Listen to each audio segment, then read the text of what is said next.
رمضان مدرسه اخلاق. از کارهای بیهوده روی گردانند. همه ما از ماه رمضان با سرور و شادمانی استقبال میکنیم، اما به راستی علت این سرور و شادمانی چیست؟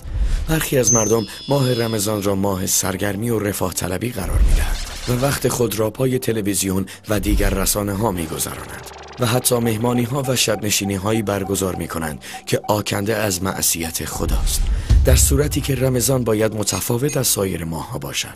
رمضان فرصتی از سوی الله متعال برای ماست تا کارهای شایسته انجام دهیم و توبه کنیم.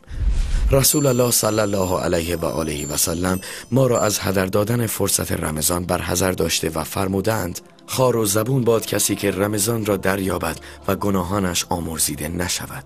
همچنین فرمودند: چه بسا روزه‌داری نصیبش از روزه فقط گرسنگی است. فرصت رمضان فرصت طلایی است، پس در رمضان وقت، عقل و سلامتیت را به الله و کارهای شایسته هدیه کن.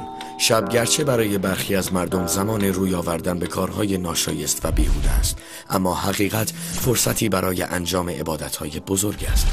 به نماز شب و نماز صبح توجه ویژه داشته باش و همینطور نماز جماعت در طول ماه رمضان و سایر ماه‌ها.